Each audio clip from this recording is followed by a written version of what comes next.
Stoichiometric defect ആണ് നമുക്കിനി പഠിക്കേണ്ടത്. അപ്പൊ എന്തായിരിക്കും നോൺ സ്റ്റോഷിയോമെട്രിക് ഡിഫക്റ്റ്? അപ്പൊ സ്റ്റോഷിയോമെട്രിക് ഡിഫക്റ്റ് പഠിച്ചൊരു കുട്ടിക്ക് നോൺ സ്റ്റോഷിയോമെട്രിക് ഡിഫക്റ്റിന്റെ ഡെഫിനിഷൻ എളുപ്പം കിട്ടും. എന്തായിരിക്കും? The compounds having these defects containing combining elements in a ratio different from their stoichiometric formula. ഏകദേശം ഇവിടെ സ്റ്റോഷിയോമെട്രിക് റേഷ്യോ ആ ഫോർമുല അനുസരിച്ചല്ല എലമെന്റ്സ് എന്ത് ചെയ്യുന്നത്, കമ്പൈൻ ചെയ്യുന്നത്. അങ്ങനെ ഉണ്ടാകുന്ന ഡിഫക്റ്റ് ആണ് നോൺ സ്റ്റോഷിയോമെട്രിക് ഡിഫക്റ്റ്. അപ്പൊ in this defect compounds having അല്ലെങ്കിൽ compounds containing combining elements in a ratio different from their stoichiometric formula. അപ്പം സ്റ്റോഷിയോമെട്രിക് ഫോർമുലയിൽ നിന്നും വ്യതിയാനം, അതിൽ നിന്നും ഉണ്ടാകുന്ന വ്യതിയാനം, ആ വ്യതിയാനത്തെ അനുസരിച്ചാണ് എലമെന്റ്സ് ഇവിടെ കമ്പൈൻ ചെയ്യുന്നത്. ഇങ്ങനെ ഉണ്ടാകുന്ന ഡിഫക്ട്സ് ആണ് non stoichiometric defect. For the compounds having these defects combining elements in a ratio different from their ratio stoichiometric formula. അപ്പൊ സ്റ്റോഷിയോമെട്രിക് ഫോർമുല നമ്മൾ പ്രതീക്ഷിക്കും, പക്ഷെ എലമെന്റ്സ് ആ രീതിയിൽ കമ്പൈൻ ചെയ്യത്തില്ല. അതിൽ നിന്ന് വ്യത്യാസം ഉള്ള രീതിയിലേക്ക് കമ്പൈൻ ചെയ്യുന്നത്. ഇങ്ങനെ ഉണ്ടാകുന്ന ഡിഫക്റ്റ് ആണ് നോൺ സ്റ്റോഷിയോമെട്രിക് ഡിഫക്റ്റ്. ഇതിനകത്ത് നമ്പർ 1 ആണ് ഡ്യൂ ടു എന്ത് വേക്കൻസി, ആനിയോണിക് വേക്കൻസി. അപ്പൊ ഈ ഡിഫക്റ്റിന് ഒരു കാര്യം ഡ്യൂ ടു എന്താണ്, ആനിയോണിക് വേക്കൻസി എന്ന് വെച്ച് കഴിഞ്ഞാൽ in this case an anion may be missing from its lattice site. Minus വരേണ്ട, അതാ ഈ ഫിഗർ നോക്കുക, ഇവിടെ പ്ലസ് കഴിഞ്ഞാൽ മൈനസ് ആനിയോൺ ആണ് വരേണ്ടത്. അവിടെ നമുക്ക് എന്തില്ല, ആനിയോൺ ഇല്ല. It is missing from its lattice site and leaving an electron behind this site.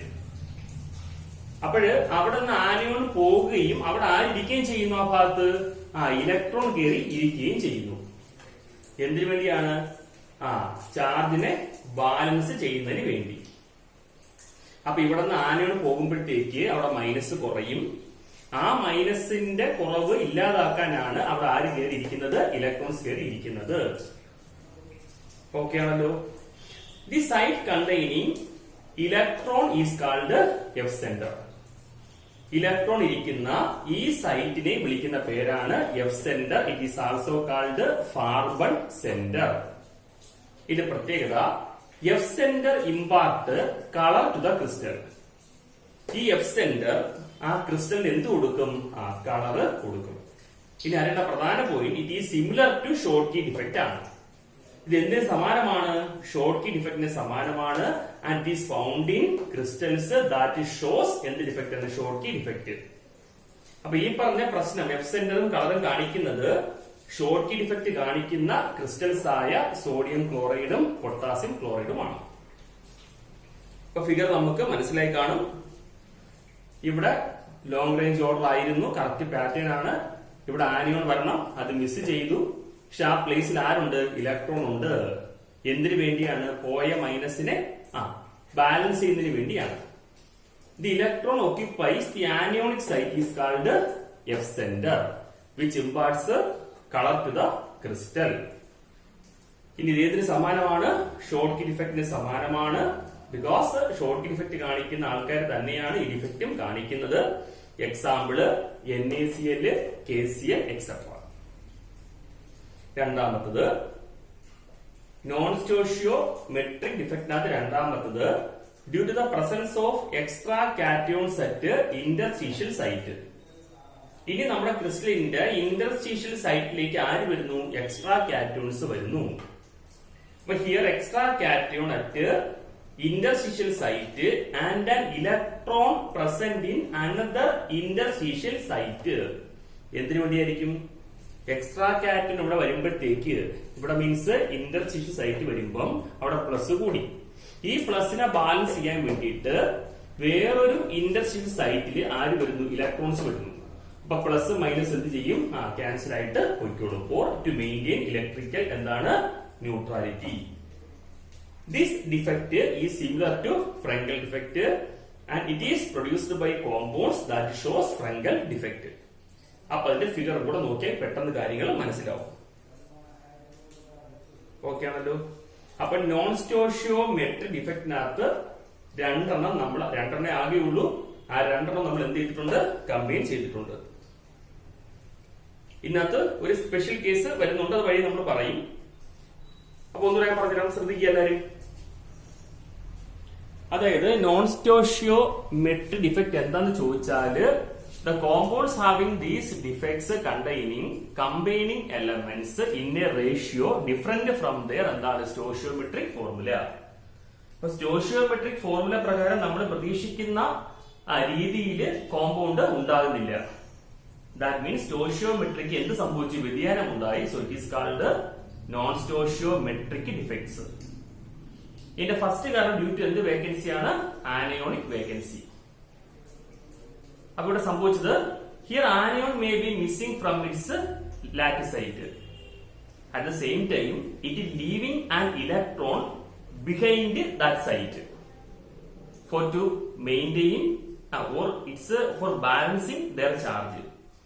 അപ്പൊ ഇവിടെ എന്താ സംഭവിച്ചത്? ആനയോൺ അതിന്റെ സൈറ്റിൽ നിന്ന് പോവുകയും ആനോൺ പോയ കുറവ് പരിഹരിക്കാൻ ആ പ്ലേസ് ആരെ കൊടുക്കുകയും ചെയ്യുന്നു? ഇലക്ട്രോൺസിനെ കൊടുക്കുകയും ചെയ്യുന്നു. The site containing electron is called എന്താണ്? ഫിഗറിലേക്ക് നോക്കണം, F centre. It is also called carbon centre. ഇതിന്റെ പ്രത്യേകത it impart or produce colour to the crystal. It is similar to Schottky defect.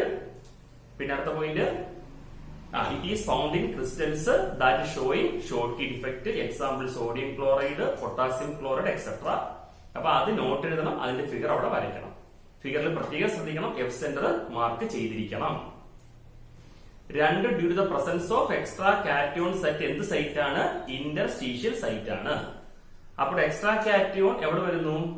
Interstitial site വരികയും അതിനെ ന്യൂട്രലാക്കാൻ വേണ്ടിയിട്ട് വേറൊരു interstitial സൈറ്റിൽ ആരും വരുന്നു? ഇലക്ട്രോണും വരുന്നു. അപ്പൊ പ്ലസ് മൈനസ് ക്യാൻസൽ ചെയ്യും, ഇലക്ട്രിക്കൽ ന്യൂട്രാലിറ്റി നമുക്ക് മെയിൻറ്റെയിൻ ചെയ്യാം.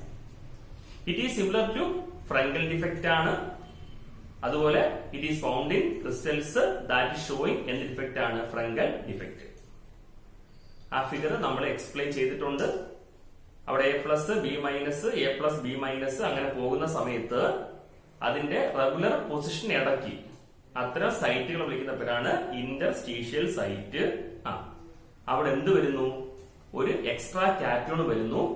അപ്പൊ ഒരു പ്ലസ് എക്സ്ട്രാ വരുന്നു. ആ പ്ലസിന് നമുക്ക് എന്ത് ചെയ്യണം? ബാലൻസ് ചെയ്യുന്നതിന് വേണ്ടിയിട്ട് വേറൊരു ഇന്റർസ്റ്റീഷ്യൽ സൈറ്റിൽ ആരും വരുന്നു? ഇലക്ട്രോണും വരുന്നു. അപ്പൊ ഇതോടുകൂടി നോൺ സ്റ്റോഷിയോമെട്രിക് ഡിഫക്റ്റും കംപ്ലീറ്റ് ആയിട്ടുണ്ട്. അത് നോട്ടിലേക്ക് നോട്ട് എഴുതി പടം വരച്ചിടുക.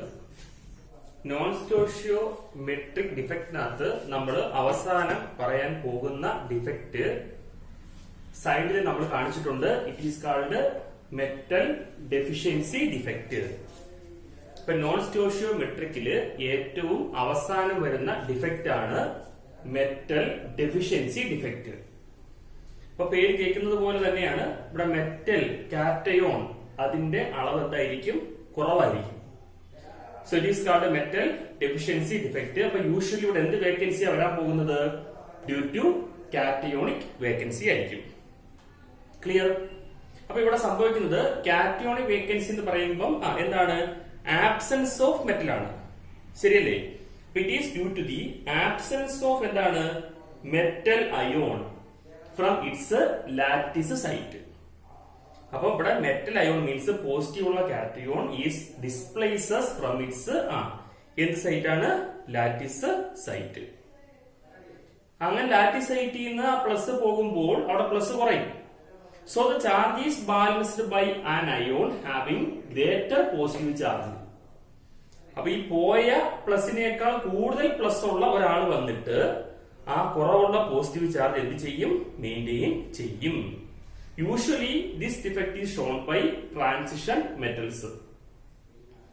ട്രാൻസിഷൻ മെറ്റൽസ് ആണ് യൂഷ്വലി ഈ തരം ഡിഫക്ട്സ് കാണിക്കുന്നത്. Example iron oxide. Iron is a transition metal. But here the amount of iron ranges from 0.93 to 0.96. അപ്പൊ ഈ iron oxide amount of iron ranges from 0.93 to 0.96. അതിന് കാര്യം എന്താണ്? Here missing of Fe2+ ion. In iron oxide there is എന്ത് വേണം? Fe2+ ions വേണം. ഈ Fe2+ അയോൺസിന്റെ missing ഉള്ളത് കൊണ്ടാണ് അവിടെ ജസ്റ്റ് 0.93 മുതൽ 0.96 വരെ വന്നത്. ഒന്നെത്തിയില്ല, ഒന്നേക്കാൾ കുറവാണ്. അപ്പൊ അവിടെ എന്ത് സംഭവിച്ചു? പോസിറ്റീവ് ചാർജ് കുറഞ്ഞു. This decreasing positive charge is maintained by the presence of required number of greater positive ion, that is Fe3+ ion. അപ്പൊ Fe2+ ഡിസ്പ്ലേസ് ചെയ്തത് മൂലം പ്ലസിനകത്തുണ്ടായ കുറവ് പരിഹരിക്കാനായിട്ട് Fe2+നേക്കാൾ കൂടിയ വാലൻസി ഉള്ള Fe, that is Fe3+ അവിടെ വരുന്നു. അപ്പോ ഇതാണ് മെറ്റൽ ഡെഫിഷ്യൻസി ഡിഫക്റ്റ്. ഇവിടെ സംഭവിച്ചത് കാറ്റയോൺ വേക്കൻസി മൂലമാണ് ഉണ്ടായത്. ഇവിടെ കാറ്റയോൺ ലാറ്റിസൈറ്റിൽ നിന്ന് നഷ്ടപ്പെടുകയും അപ്പോൾ ഉണ്ടാകുന്ന പോസിറ്റീവ് ചാർജിന്റെ കുറവ് പരിഹരിക്കാൻ അതിന്റെ കൂടിയ വാലൻസി ഉള്ള കാറ്റയോൺ വരികയും ചെയ്യുന്നു. ഇത് യൂഷ്വലി കാണിക്കുന്നത് ട്രാൻസിഷൻ എലമെന്റ്സ് ആണ്. എക്സാമ്പിൾ അയൺ ഓക്സൈഡ്, അവിടെ അയൺ Fe2+ ആണ് വരേണ്ടത്. അത് 1ന് പകരം 0.93 മുതൽ 0.96 വരെ വന്നിട്ടുള്ളൂ. അപ്പൊ Fe2+ അവിടെ മിസ്സാണ്. അപ്പൊ പ്ലസ് ചാർജ് കുറഞ്ഞു. ഈ പ്ലസ് പരിഹരിക്കുന്നതിന് വേണ്ടി, കുറഞ്ഞ പ്ലസ് പരിഹരിക്കുന്നതിന് വേണ്ടി Fe2+നേക്കാൾ കൂടിയ വാലൻസി ഉള്ള Fe3+ അവിടെ വരുന്നു. ഇതോടുകൂടി ഡിഫക്ട്സ് എല്ലാം തീർന്നിട്ടുണ്ട്. Then we discuss about classification of solids on the basis of electrical conductivity. അപ്പൊ പുതിയൊരു സെഷൻ ആണ്. നമ്മുടെ സോളിഡ്സിനെ ക്ലാസിഫൈ ചെയ്യുകയാണ് ഓൺ ദ ബേസിസ് ഓഫ് എന്താണ്? Electrical conductivity. We know that on the basis of electrical conductivity, solids can be classified into 3 types: conductors, insulators, semiconductors. In conductors, conductivity is very high, that is 10⁴ to 10⁻⁷. അപ്പൊ കണ്ടക്ടേഴ്സിനകത്ത് പേര് പറയുന്നത് പോലെ conductivity വളരെ high ആണ്. അതിന്റെ value എന്ന് പറയുന്നത് 10⁴ മുതൽ 10⁻⁷ ആണ്. അതിന്റെ കാര്യം മോഷൻ ഓഫ് ഇലക്ട്രോൺസ്. ഇപ്പൊ കണ്ടക്ടേഴ്സിന് ഇത്രയും കണ്ടക്ടൻസ് വരാൻ കാരണം due to the motion of electrons. Example metals like silver, aluminium. രണ്ടാമത്തേത് ഇൻസുലേറ്റേഴ്സ് ആണ്. In insulators conductivity is very low, that is 10⁻⁻20 to 10⁻⁻10. വളരെ ലോ ആണ്. റീസൺ എന്താണ്? They don't permit the passage of electricity. Example wood, തടി, rubber, bakelite. ഇപ്പൊ wood, rubber, bakelite ഒരു polymer ആണ്. ഇത്തരം ആൾക്കാരൊക്കെ ഇൻസുലേറ്റേഴ്സ് ആണ്. മൂന്നാമത്തത് സെമി കണ്ടക്ടേഴ്സ്. അവരുടെ കണ്ടക്ടിവിറ്റി എന്ന് പറയുന്നത് 10⁻⁻6 മുതൽ 10⁻⁴ വരെയാണ്. That is it is moderate. വളരെ കൂടുതലുമല്ല, വളരെ കുറവുമല്ല. ഇനി എന്തുകൊണ്ടാണ് സെമി കണ്ടക്ടേഴ്സ് കുറച്ച് കണ്ടക്ട് ചെയ്യുന്നത്? It is due to the motion of interstitial electrons or holes or both. അത് നമ്മൾ കുറെ എക്സ്പ്ലെയിൻ ചെയ്യും. ഇന്റർസ്റ്റീഷ്യൽ ഇലക്ട്രോൺസിന്റെയോ ഹോൾസിന്റെയോ മോഷൻ അല്ലെങ്കിൽ രണ്ടും ഒരുമിച്ച് ചലിക്കുന്നത് മൂലമാണ് സെമി കണ്ടക്ടേഴ്സ് കണ്ടക്ട് ചെയ്യുന്നത്. Semi conductors reason for conductivity is the motion of interstitial electrons or holes or both. Example silicon and germanium. ഇതിന്റെ മെക്കാനിസം ആണ് നിങ്ങൾ നോക്കുക. In a solid there is 2 bands. VB represents valence band, CB represents conduction band. അപ്പൊ നോക്കുക, ഇതൊരു solid ആണ്. അവിടെ energy കൂടുന്നത് മുകളിലേക്ക് കാണിച്ചിട്ടുണ്ട്. ഷെയ്ഡ് ചെയ്തേക്കുന്നത് പാർഷ്യലി ഫിൽഡ് ബാൻഡ് ആണ്. മുകളിൽ ഇരിക്കുന്നത് അതിന്റെ കണ്ടക്ഷൻ ബാൻഡ് ആണ്.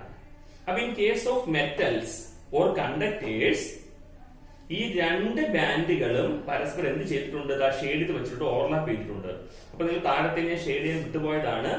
വീഡിയോ കാണുന്നതിൽ ശ്രദ്ധിക്കുക. താഴെ ഷെയ്ഡ് ഉണ്ട്, അത് വരയ്ക്കാൻ മറന്നുപോയതാണ്. ഷെയ്ഡ് നിങ്ങൾ കൊടുക്കണം. ഇവിടെ എന്തുണ്ട്? ഷെയ്ഡ് ഉണ്ട്. അപ്പൊ എന്താണ്? ഈ ബാൻഡുകൾ തമ്മിൽ എന്ത് ചെയ്തു? ഓവർലാപ്പ് ചെയ്തപ്പോൾ ഇവിടെ ഇലക്ട്രോൺസ് ഉണ്ട്. ഇതിന് കയറിപ്പോയി നല്ല വൃത്തിയായിട്ട് കണ്ടക്ട് ചെയ്യും.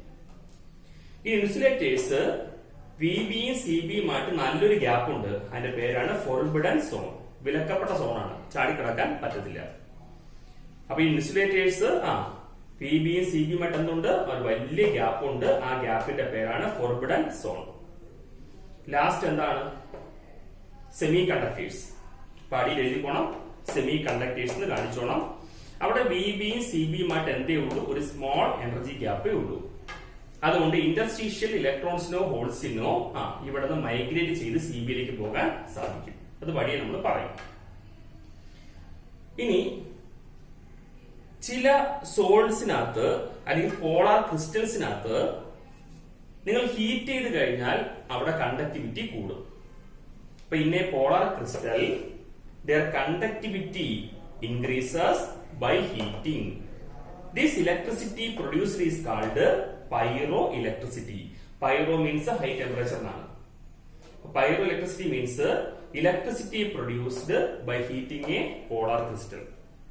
ഒരു പോളാർ ക്രിസ്റ്റലിനെ ഹീറ്റ് ചെയ്ത് കഴിയുമ്പോൾ അവിടെ എന്തുണ്ടാകും, ഇലക്ട്രിസിറ്റി ഉണ്ടാകും. It is called pyro electricity. ഇനി അടുത്ത കേസ് പറഞ്ഞുതരാം, പീസോ ഇലക്ട്രിസിറ്റി ആണ്. In some polar crystals, when we apply a mechanical stress, നിങ്ങളൊരു പ്രഷർ, ഒരു മെക്കാനിക്കൽ സ്ട്രെസ് കൊടുത്തു കഴിഞ്ഞാൽ, ഒരു ഫോഴ്സ് കൊടുത്തു കഴിഞ്ഞാൽ അയോൺസിന്റെ മൈഗ്രേഷൻ മൂലം അവിടെ ഇലക്ട്രിസിറ്റി പ്രൊഡ്യൂസ് ചെയ്യും. ഇങ്ങനെ ഉണ്ടാകുന്ന ഇലക്ട്രിസിറ്റി വിളിക്കുന്ന പേരാണ് piezo electricity.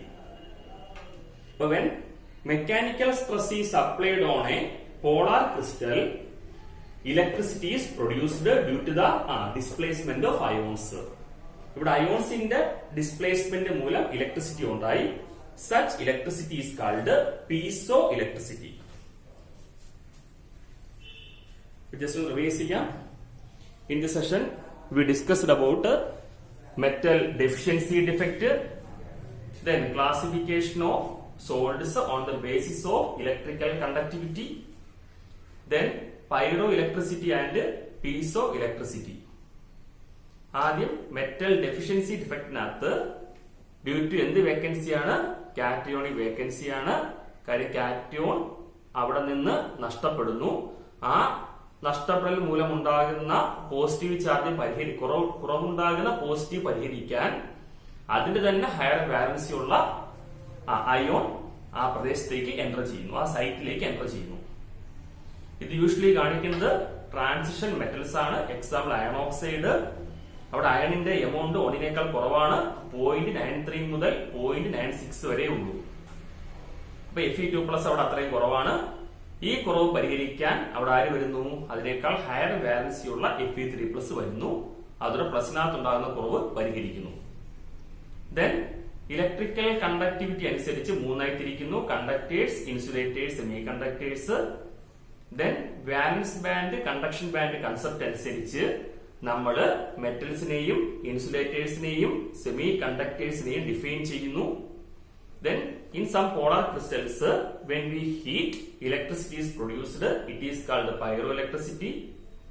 In some polar crystals, when we apply a mechanical stress, there produces electricity, which is called piezoelectricity. ഇപ്പൊ നല്ല വൃത്തിയായിട്ട് കേൾക്കുക, നോട്ടുകൾ തയ്യാറാക്കുക. സോൾഡ് സ്റ്റേറ്റിന്റെ സെക്കൻഡ് ലാസ്റ്റ് യൂണിറ്റിലേക്ക് എത്തിയിരിക്കുകയാണ്. ഇത് കഴിഞ്ഞാൽ ചെറിയൊരു ടോപ്പിക് കൂടെ ആകുമ്പോൾ നമ്മുടെ ചാപ്റ്റർ തീരും. അപ്പൊ ഇവിടെ നമ്മൾ പഠിക്കുന്നത് ആരെക്കുറിച്ചാണ്? Semi conductors. സെമി കണ്ടക്ടേഴ്സ് എന്താണെന്ന് ഇപ്പോൾ നിങ്ങൾക്ക് അറിയാം. These are substance that having conductivity 10⁻⁻6 to 10⁻⁴ ohm⁻⁻1 cm⁻⁻1. അപ്പൊ കണ്ടക്ടിവിറ്റി റേഞ്ച് നമ്മൾ നേരത്തെ പറഞ്ഞു. ohm⁻⁻1 cm⁻⁻1 ആയിട്ടുള്ള വസ്തുക്കളെ, ഇലക്ട്രോണിക് കണ്ടക്ടേഴ്സിനെ വിളിക്കുന്ന പേരാണ് സെമി കണ്ടക്ടേഴ്സ്. ക്ലിയർ അല്ലേ? ഇനി എക്സാമ്പിൾസ്: സിലിക്കൺ, ജെർമേനിയം, ടിൻ. ഇതൊക്കെ പ്യുവർ സബ്സ്റ്റൻസ് ആണ്. അപ്പൊ സിലിക്കൺ, ജെർമേനിയം, ടിൻ പോലുള്ള പ്യുവർ സബ്സ്റ്റൻസ്. അതുപോലെ പിന്നെ കോമ്പൗണ്ട്സ് ഉണ്ട്. Cu2O, silicon carbide, gallium arsenide പോലെയുള്ള കോമ്പൗണ്ട്സും ഉണ്ട്. ഇവരും തന്നെയാണ് സെമി കണ്ടക്ടേഴ്സ് ആണ്. അപ്പൊ ഒരു കാര്യം മനസ്സിലാക്കാം, സെമി കണ്ടക്ടേഴ്സ് നമുക്ക് എത്രയായി തിരിക്കാം? രണ്ടായി തിരിക്കാം: ഇൻട്രിൻസിക് സെമി കണ്ടക്ടറും എക്സ്ട്രിൻസിക് സെമി കണ്ടക്ടറും. ഇപ്പൊ സെമി കണ്ടക്ടേഴ്സ് എത്ര തരം? 2 തരം: ഇൻട്രിൻസിക്കും എക്സ്ട്രിൻസിക്കും. നമ്മൾ ആദ്യം പഠിക്കാൻ പോകുന്ന ആരെ കുറിച്ചാണ്? Intrinsic semi conductors. ഇപ്പൊ നമ്മൾ കണ്ട pure substance silicon, germanium, tin, ഇതുപോലുള്ള പ്യുവർ സബ്സ്റ്റൻസ് ആണ് ഇൻട്രിൻസിക് സെമി കണ്ടക്ടേഴ്സ്. ഇനി അടുത്തത് എക്സ്ട്രിൻസിക് സെമി കണ്ടക്ടേഴ്സ് ആണ്. ഇവരെന്താന്ന് ചോദിച്ചു കഴിഞ്ഞാല്, here conductivity is due to the presence of impurity. ഇവിടെ ഇമ്പ്യൂരിറ്റി എക്സ്റ്റേണൽ വസ്തുക്കൾ ആഡ് ചെയ്യുമ്പോഴാണ് എന്ത് കൂടുന്നത്? കണ്ടക്ടിവിറ്റി കൂടുന്നത്. അപ്പൊ ഇത്തരക്കാരെ വിളിക്കുന്ന പേരാണ് എക്സ്ട്രിൻസിക് സെമി കണ്ടക്ടേഴ്സ്. അപ്പൊ ഈ extrinsic semiconductors conductivity is due to the presence of എന്താണ്? ഇമ്പ്യൂരിറ്റി. ഇനി ഇമ്പ്യൂരിറ്റി ആഡ് ചെയ്യുന്ന ആ പ്രോസസ് ശരിയല്ലേ? അപ്പൊ നമ്മള് ഇമ്പ്യൂരിറ്റി ആഡ് ചെയ്യുന്ന ആ പ്രോസസ്സിനെ വിളിക്കുന്ന പേരാണ് ഡോപ്പിംഗ്. അപ്പൊ എന്താ doping? Addition of impurities to a semiconductor for to increase the conductivity. ഒരു സെമി കണ്ടക്ടറിന്റെ കണ്ടക്ടിവിറ്റി കൂട്ടുന്നതിന് വേണ്ടി അതിലേക്ക് അഴുക്ക് means external impurity, external substance add ചെയ്യുന്ന പ്രോസസ്സിനെ വിളിക്കുന്ന പേരാണ് doping. Usually silicon and germanium are doped with phosphorus, arsenic, antimony, boron, aluminium, gallium. ഇപ്പൊ 13th ഗ്രൂപ്പ് എലമെന്റ്സും 15th ഗ്രൂപ്പ് എലമെന്റ്സും ശ്രദ്ധിക്കുക. ഇപ്പൊ യൂഷ്വലി സിലിക്കൺ ആൻഡ് ജെർമേനിയം ഇത് 14th ഗ്രൂപ്പ് എലമെന്റ്സ് ആണ്. അവരെ ഡോപ്പ് ചെയ്യാൻ യൂസ് ചെയ്യുന്നത് phosphorus, arsenic, antimony, boron, aluminium, gallium എന്ന് വെച്ചാൽ 15th ഗ്രൂപ്പ് എലമെന്റ്സും അതുപോലെ 13th ഗ്രൂപ്പ് എലമെന്റ്സും വെച്ചാണ് ഡോപ്പ് ചെയ്യുന്നത്. അങ്ങനെ ഡോപ്പ് ചെയ്യുന്നതിന്റെ ഫലമായി we will get 2 type of semi conductors, N type semi conductor and P type semi conductor. In N type semiconductor, silicon is doped with the 15 group elements like phosphorus. ഇപ്പൊ 14ാം ഗ്രൂപ്പിലെ സിലിക്കണിനെ 15ാം ഗ്രൂപ്പിലെ ഫോസ്ഫറസുമായി dope ചെയ്യുമ്പോൾ ഉണ്ടാകുന്ന ആളാണ് N type semi conductor. ഇവിടെ conductivity കൂടാൻ കാരണം presence of negative ചാർജോ electrons ആണ്. പിന്നെ N type semi conductor conductivity കാരണം പ്രസൻസ് ഓഫ് എന്താണ്? ഇലക്ട്രോൺസ് ആണ്. Then p-type semiconductor. Here silicon is doped with the 13th group elements like gallium. ഇവിടെ conductivity കൂടാൻ കാരണം presence of positive charge holes ആണ്. അപ്പോൾ പി ടൈപ്പ് സെമി കണ്ടക്ടേഴ്സിനകത്ത് കണ്ടക്ടിവിറ്റി കൂടാൻ കാരണം പ്രസൻസ് ഓഫ് എന്താണ്? പോസിറ്റീവ് ചാർജ് ഹോൾസ് ആണ്. ഇനി ഒരു എക്സ്ട്രാ പോയിന്റ് പറയാം. 13th ഗ്രൂപ്പ് എലമെന്റ്സും 15th ഗ്രൂപ്പ് എലമെന്റ്സും കൂടെ മിക്സ് ചെയ്ത് കിട്ടുന്ന കോമ്പൗണ്ട്സ് സെമി കണ്ടക്ടേഴ്സ് ആയിട്ട് പ്രവർത്തിക്കാറുണ്ട്. 13th ഗ്രൂപ്പും 15th ഗ്രൂപ്പും കൂടെ മിക്സ് ചെയ്താൽ കിട്ടുന്ന കോമ്പൗണ്ട്സ് എന്തൊരു എക്സാമ്പിൾ ആണ്? സെമി കണ്ടക്ടേഴ്സിന് എക്സാമ്പിൾ ആകാം. അപ്പൊ ഇൻഡിയവും ആന്റിമണിയും, അലുമിനിയവും ഫോസ്ഫറസും, ഗാലിയവും ആഴ്സനിക്കും. അതുപോലെ 12ഉം 16ഉം 12ഉം 16ഉം കൂടെ മിക്സ് ചെയ്തിരിക്കുന്ന കോമ്പൗണ്ട്സും സെമി കണ്ടക്ടേഴ്സിന് എക്സാമ്പിൾ ആണ്. സിങ്ക് സൾഫൈഡ്, കാഡ്മിയം സൾഫൈഡ്, ഇത് മെർക്കുറി, ടെലൂറിയം, ഇവരൊക്കെ മിക്സ് ചെയ്യുമ്പോൾ കിട്ടുന്ന ആൾക്കാരൊക്കെ സെമി കണ്ടക്ടേഴ്സിന് എക്സാമ്പിൾ ആണ്. ഒരു അറിയേണ്ട ഒരു കാര്യം, ഇത്തരം സെമി കണ്ടക്ടേഴ്സിന് electrical and optical properties varieties ആയിട്ടുണ്ട്. അപ്പൊ ഇത്തരം സെമി കണ്ടക്ടേഴ്സിന് ഡിഫറെന്റ് ആയിട്ട് എന്തുണ്ട്? ഇലക്ട്രിക്കൽ ആൻഡ് ഒപ്റ്റിക്കൽ പ്രോപ്പർട്ടി ഉണ്ടായതുകൊണ്ട് ദേ have A great use in electronic industry. Electronic ഇൻഡസ്ട്രിയിൽ ചിപ്പുകളൊക്കെ ഉണ്ടാക്കാനായിട്ട് നമ്മൾ ഇവരെ ഒരുപാടായിട്ട് യൂസ് ചെയ്യുന്നുണ്ട്. അപ്പൊ ഒരു ചെറിയ സെഷനാണ്. ഈ സെഷനകത്ത് നമ്മൾ ആദ്യം സെമി കണ്ടക്ടേഴ്സ്, അതിന് പറയേണ്ട കാര്യമില്ല. അതിന്റെ കണ്ടക്ടിവിറ്റി റേഞ്ച് നമുക്കറിയാം. നമുക്കതിനെ രണ്ടായി തിരിക്കാം, ഇൻട്രിൻസിക്കും എക്സ്ട്രിൻസിക്കും. Intrinsic semi conductors are pure substance ആണ്, like silicon, germanium. Extrinsic semi കണ്ടക്ടേഴ്സിന്റെ കണ്ടക്ടിവിറ്റി കൂടണമെങ്കിൽ നമ്മൾ എക്സ്റ്റേണൽ വസ്തുക്കളായിട്ടുള്ള ഇമ്പ്യൂരിറ്റീസ് ആഡ് ചെയ്യണം. ആ പ്രവർത്തനത്തെ വിളിക്കുന്ന പേരാണ് ഡോപ്പിംഗ്. അപ്പൊ എന്താ doping? Addition of impurities to a semiconductor to increase the conductivity. Usually silicon and germanium are doped with 13th group and 15th group elements. അങ്ങനെ ഉണ്ടാകുന്ന സെമി കണ്ടക്ടേഴ്സ് രണ്ടു തരം, എൻ ടൈപ്പും പി ടൈപ്പും. എൻ ടൈപ്പ് കിട്ടാൻ സിലിക്കണിനെ 15ാം group ആൾക്കാരുമായി dope ചെയ്യണം. അപ്പൊ കണ്ടക്ടിവിറ്റി കൂടും. It is due to the presence of negative charge electrons. P type കിട്ടാൻ സിലിക്കണിനെ 13മായി ഡോപ്പ് ചെയ്യണം, ലൈക്ക് ഗാലിയം. ഇവിടെ കണ്ടക്ടിവിറ്റിക്ക് കാരണം എന്ന് പറയുന്നത് presence of positive charge holes ആണ്. ഇത് കൂടാതെ ഗ്രൂപ്പ് 13ഉം ഗ്രൂപ്പ് 15ഉം, ഗ്രൂപ്പ് 12ഉം ഗ്രൂപ്പ് 16ഉം കൂടെ മിക്സ് ചെയ്ത് കഴിഞ്ഞാലും സെമി കണ്ടക്ടേഴ്സ് കിട്ടും. ഇവർക്ക് ഒരുപാട് ഇലക്ട്രിക്കൽ ഒപ്റ്റിക്കൽ പ്രോപ്പർട്ടി ഉണ്ട്. അതുകൊണ്ട് ഇലക്ട്രോണിക് ഇൻഡസ്ട്രിയിൽ ഇവർക്ക് വെറൈറ്റീസ് ആയിട്ടുള്ള ആപ്ലിക്കേഷൻസ് ഉണ്ട്. സോളിഡ് സ്റ്റേറ്റ് എന്ന യൂണിറ്റിലെ അവസാനത്തെ സെഷനാണ് മാഗ്നറ്റിക് പ്രോപ്പർട്ടീസ്. ഇപ്പൊ ഏതൊരു സോളിഡിനും അതുമായി ബന്ധപ്പെട്ട മാഗ്നറ്റിക് പ്രോപ്പർട്ടീസ് ഉണ്ട്. അപ്പം ഈ സോളിഡ്സ് മാഗ്നറ്റിക് ഫീൽഡില് എന്ത് റെസ്പോൺസ് കാണിക്കുന്നു എന്നതിന്റെ അടിസ്ഥാനത്തിൽ നമുക്ക് സോളിഡ്സിനെ എത്രയായി തിരിക്കാം? 5 ആയി തിരിക്കാം.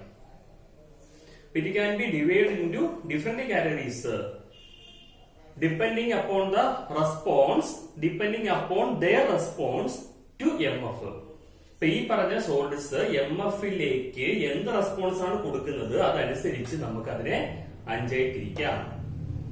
നമ്പർ 1 ആണ് diamagnetic substance. They are weakly repelled by magnetic field. ഇവര് MFലേക്ക് കൊടുത്താൽ അവർ അവിടെ എന്ത് കാണിക്കും? റിപ്പൽഷൻ ആണ് കാണിക്കുന്നത്. They don't have unpaired electron. ഇത് +1 പഠിച്ചിട്ടുണ്ട്. അൺപെയ്ഡ് ഇലക്ട്രോൺസ് ഇല്ലാത്തത് കൊണ്ടാണ് ഡയാമാഗ്നറ്റിസം കാണിക്കുന്നത്. പെയ്ഡ് ഉണ്ടെങ്കിൽ അത് അട്രാക്ട് ചെയ്യും. എക്സാമ്പിൾ പ്രധാനമാണ് titanium dioxide, vanadium pentoxide, benzene, sodium chloride. അപ്പൊ എന്താണ് diamagnetic substance? These substances weakly repelled by magnetic field. They don't have unpaired electrons. Example: titanium dioxide, vanadium pentoxide, benzene and sodium chloride. Then second ആണ് paramagnetic substance. They are attracted by magnetic field. And കാര്യം there is the presence of unpaired electrons. They lost their magnetism in the absence of magnetic field. Magnetic ഫീൽഡിൽ നിന്ന് മാറ്റിക്കഴിഞ്ഞാൽ അവർക്ക് എന്തില്ല? Magnetism ഇല്ല. Example oxygen, Cu2+, Fe3+, etcetera. ഇപ്പൊ എന്താണ് paramagnetic substance? These substances are attracted by magnetic field. They have unpaired electrons. They lost their magnetism in the absence of magnetic field. Examples പഠിച്ചിരിക്കുക. Third ആണ് ferromagnetic substance. They are also attracted by magnetic field. They are also attracted by magnetic field. They shows permanent magnetism even in the absence of magnetic field. Magnetic ഫീൽഡിന് എടുത്ത് മാറ്റിയാലും അവർ എന്ത് കാണിക്കും? Permanent ആയിട്ട് magnetism കാണിച്ചുകൊണ്ടേയിരിക്കും. Example iron, cobalt, nickel പഠിക്കുക. Third anti ferro magnetic substance. പേരെന്ന് പറയുന്നത് ആന്റി ഫെറോ മാഗ്നറ്റിക് സബ്സ്റ്റൻസ്. അവർക്ക് നെറ്റ് മാഗ്നറ്റിക് മൊമെന്റ് 0 ആണ്. It is due to the compensatory alignment of their magnetic moment. അപ്പൊ എന്താണ്? ഇവർക്ക് ആക്ച്വലി മാഗ്നറ്റിക് മൊമെന്റ്സ് ഉണ്ട്, പക്ഷെ അത് അലൈൻ ചെയ്തിരിക്കുന്നത് കോമ്പൻസേറ്ററിയാ, പരസ്പരം ക്യാൻസൽ ചെയ്യുന്ന രീതിയിലാണ്. അതുകൊണ്ട് നെറ്റ് മാഗ്നറ്റിക് മൊമെന്റ് എന്ന് പറയുന്നത് 0 ആയിരിക്കും. ആന്റി ഫെറോ മാഗ്നറ്റിക്കിന് നെറ്റ് മാഗ്നറ്റിക് മൊമെന്റ് 0 ആണ്. അതിന് കാരണം it is due to the compensatory alignment of their magnetic moment. Example പഠിക്കുക: manganese oxide, manganese dioxide, iron oxide etcetera. Last and final ferrimagnetic substance. They have a net dipole moment. Net dipole moment അല്ല, net തെറ്റിപ്പോയി, magnetic moment എന്നാണ്. They have net dipole മാറ്റി എന്താക്കുക? Magnetic moment എന്നാക്കി കൊണ്ടത്. അപ്പൊ ദേ have a net magnetic moment due to unequal parallel and anti-parallel arrangement of magnetic moment. അപ്പോൾ ഇവിടെ net magnetic moment 0 അല്ല, കുറച്ചൊരു വാല്യൂ ഉണ്ട്. എന്തുകൊണ്ടാ? It is due to the unequal parallel and anti parallel alignment of magnetic moment. Unequal ആയതുകൊണ്ട് കുറച്ച് cancel ചെയ്യും, പക്ഷെ എല്ലാം ക്യാൻസൽ ചെയ്ത് 0 ആവത്തില്ല. ആസ് റിസൾട്ട് അവിടെ നെറ്റായിട്ട് എന്തുണ്ട്? ഒരു മാഗ്നറ്റിക് മൊമെന്റ് അവര് കാണിക്കും. എക്സാമ്പിൾ പ്രധാനമാണ് Fe3O4, ഫെറൈറ്റ് എക്സെട്ര. ഇതോടുകൂടി ഒന്നാമത്തെ യൂണിറ്റ് സോളിഡ് സ്റ്റേറ്റ് അവസാനിച്ചിട്ടുണ്ട്. അപ്പൊ നോക്കുക, ഈ പാഠത്തിന്റെ അവസാനം നമ്മൾ പഠിക്കുന്നത് മാഗ്നറ്റിക് പ്രോപ്പർട്ടീസ് ആണ്. It can be divided into different solids can be divided into different categories according their response towards magnetic field. MF ൽ എന്ത് റെസ്പോൺസ് കാണിക്കുന്നു എന്നതിന്റെ അടിസ്ഥാനത്തിൽ നമ്മൾ എന്ത് ചെയ്യും? അഞ്ചായി തിരിക്കും. പേരുകൾ diamagnetic, paramagnetic, ferromagnetic, anti ferromagnetic and ferri magnetic.